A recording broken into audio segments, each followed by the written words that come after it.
those who don't know, those who are new to the channel, this is a 94 SL500. The one with the biodegradable wiring harness issues and all of that. But we did get a new wiring harness on this car, so we don't have that issue. But this is the one of those from that infamous time frame. So for those again who are new to the channel, there are MAE Mach 1 wheels on the car. Car does have an aftermarket sound system in it with a subwoofer box in the trunk. Yeah, so again, if you're new to the channel, we are going to be doing a few more touches to the car come springtime. For right now, the car is probably, again, you know, we're not going to have too many hot days, too many warm days, so the car most likely, you know, maybe has a couple of times more out, and then it'll probably be inside for the winter. So, you know, that's we got motorcycles over there.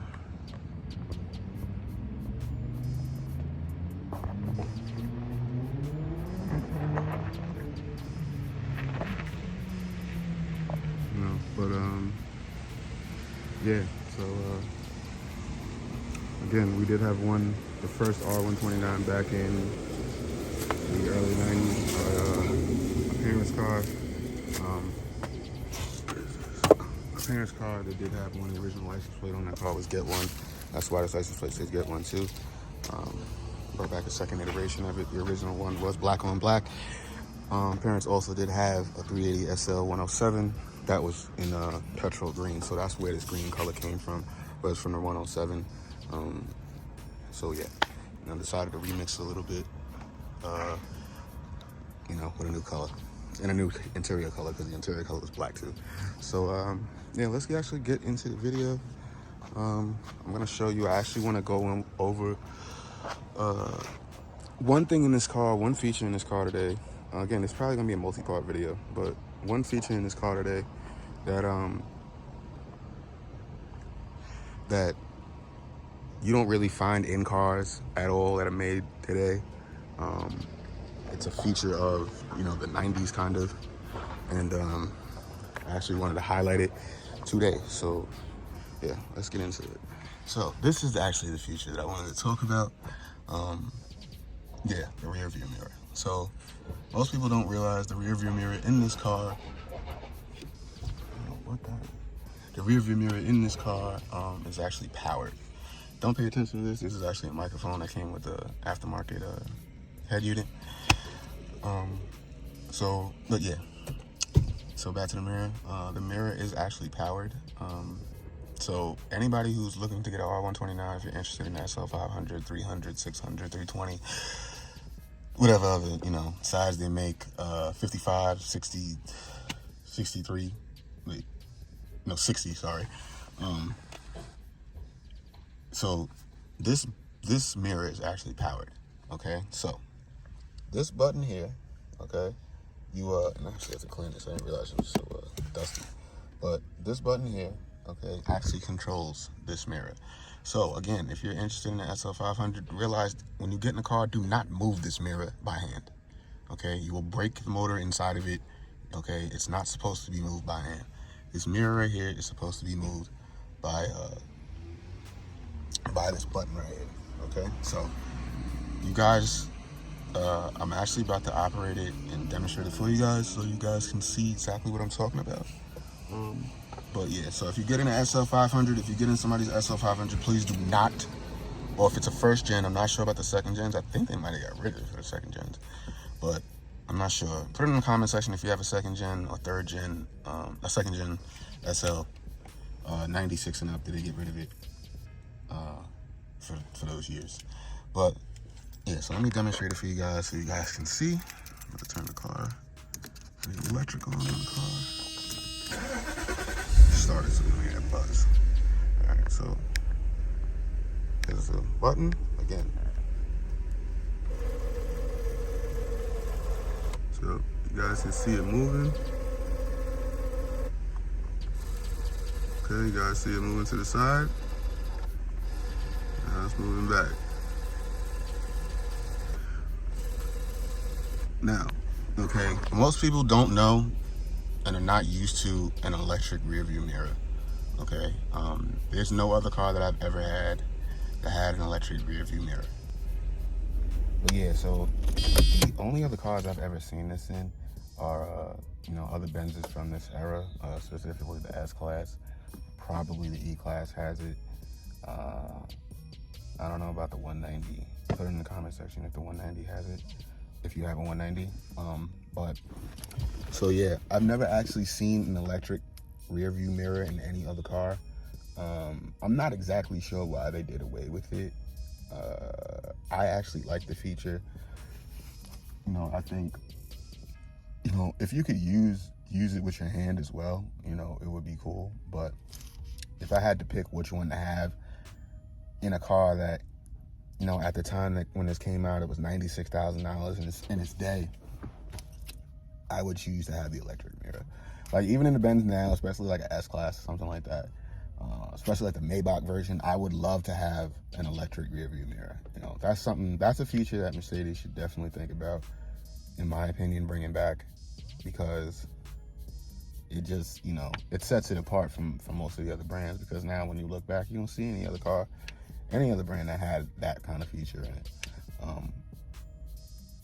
Yeah, you know, it's very small, but once you start driving different cars, buying a few different cars, you start to notice little things like that, you know, that took the engineering of this car to another level. And also, this is why I say, like, you know, a lot of people say the 140, the S-Class of that time period, you know, the 90s, the box one, a lot of people say that S-Class was the most over-engineered Mercedes. I actually think it's the second most over-engineered Mercedes. I actually think the R129 is actually the first one, is the most over-engineered, because you have the top, okay? Now, again, when we take the top off, and it's time to take the top back off, I'm gonna try to film that so you guys can actually see the whole process, because it is kind of for this car to be, you know, come out in 91, and I think 90 in Europe. For this car to come out then, you know, this car it was very much ahead of its time, technological wise. It was just way ahead of its time, you know. I can't think of one other car that did a lot of the stuff that this car does and was still reliable, you know, so you could still drive it. You know, these were daily driven cars. That's why you see a lot of them with high mileage, you know. You know, so you know, in my mind, this car, you know, couple it with the roll bar, you know, for an added safety feature, and it just looks good, especially, you know, top off with the roll bar up, it looks great to me. You know, some people don't like the look, I do, you know. But I think that, again, the R129 was the most over-engineered. Definitely the most over-engineered SL, because even with the SLs today, like the new SL, you only get a soft top. You don't get the hard top and the soft top, you know. You don't get the 3 different looks. You really only get 2 looks now, you know. Either you get a hard top convertible or you get a soft top convertible, but you don't get a hard top to go with the soft top convertible. You know, you don't get that anymore. So, again, this is the last Mercedes with the 3 different looks. Again, that's why I implore you guys, if you want an R129 SL500, I would suggest you get one now, especially a nice one. I would suggest you get one now, because, again, these cars in a few years, the parts are starting to get hard to find now, but these cars in a few years are going to become extremely expensive to restore, because there's so many moving parts to this car that it's so many things to get right. You know, it's a lot different than, say, the 107, you know, 380, 560, 450, you know, 350 SL, you know, and even the Pagoda SL, the predecessor. Like, this car has a lot more engineering in it. And I even think it might be, in terms of, you know, technology outside of a computer, it might be one of the most, even till this day, I think it might still be one of the most over-engineered Mercedes. If you put Apple CarPlay and an Android system in this car, I don't really see what you would be missing outside from like a new car. Maybe like the parking sensors and stuff like that, but and self-driving. But I can't see what you would really be missing so much. Even when I drive this car, I don't feel like I'm missing so many features from driving a new car, except for maybe, again, the Apple touchscreen. And we have an aftermarket head unit in the car now, so you have the phone and all of that. But in terms of just, I guess, having a big screen in the car and maybe lumbar seats, there's not too much that you would be missing from a new Benz in this one. But as these start to age, the parts in them, there's so many moving parts in this car, again, more than the new cars, because the new SLs, because you get two tops on this car. So you got a soft top and you have a hard top, okay? And they both have electronic systems within the car to keep the tops on the car. So again, this is not like a 107. It's not like a 230. It's not like, any other SL, because again, there's so many moving parts on this car.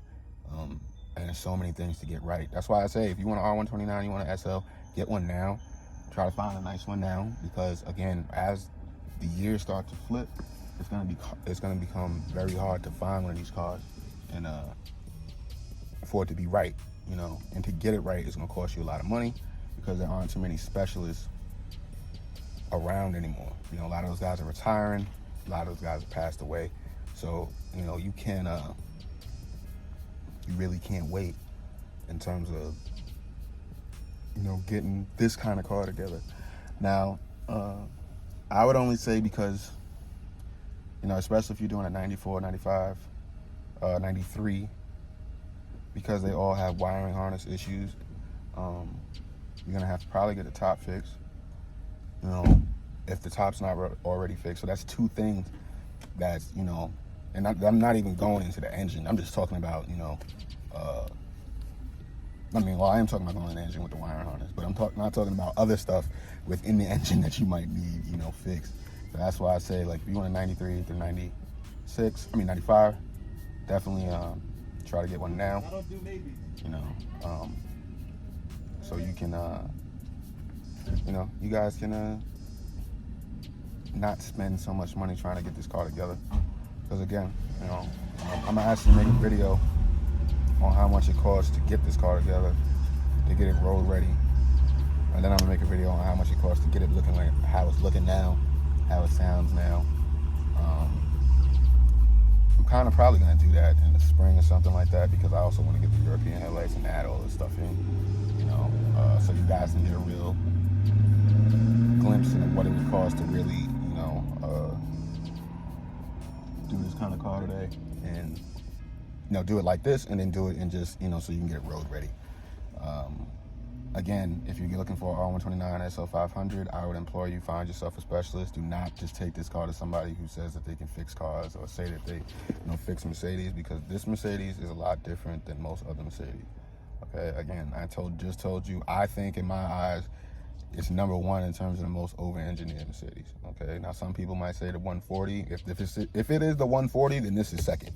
You know what I mean? So I would definitely just say, I would implore you, find yourself a specialist, find somebody, if they grew up on Mercedes, grew up fixing them, I would definitely say that would be numero uno move, because again, fixing this era of Benz is different, and there's a lot of moving parts in these cars. There's a lot of electronics in them, so I would definitely say, find a specialist. Don't just let anybody touch your SL or your S-Class, or any Benz from that period. Yeah, so that was really what I want to talk about with you guys today, was that feature. Again, this is gonna be a multi-part video. I still have a few other things to go over in the car, so you guys can really get a glimpse, and those who are interested in buying one of these, you guys can really, look at these videos for information, and you can see what you're getting into. Now, I will say, this car gets a lot of attention. Okay. Again, if you check the Maserati video, I just did an attention video on the Gran Turismo. I'm gonna do an attention video on this car soon. So yeah, we're gonna be dropping a lot of content, especially once the year flips and this SEC, we get into this SEC again. So another news update I wanted to do for you guys who are following the E350. I am gonna fix the E350, get it back to being road ready, but I am gonna tell you guys that the car might be getting sold or traded in for something else. It's probably gonna be another Benz. It's a 50% shot of it being another Benz. But it's gonna be a different kind of Benz I never had before, Benz that, you know, that I don't see being dressed, you know, and talked about too much and broken down too much on YouTube. So I think that it might be the next move, or there's another car that I'm thinking of, another supercar. So again, put it in the comment section what you guys would want to see. Would you guys want to see a different kind of Benz? Would you guys want to see another supercar come to the channel? Affordable supercar, you know, put it on the, I don't know what affordable supercar is, but put it in the comment section what you guys would want to see in terms of that. It's going to be the end of this video. I'm going to catch you guys in the next one. I'm out.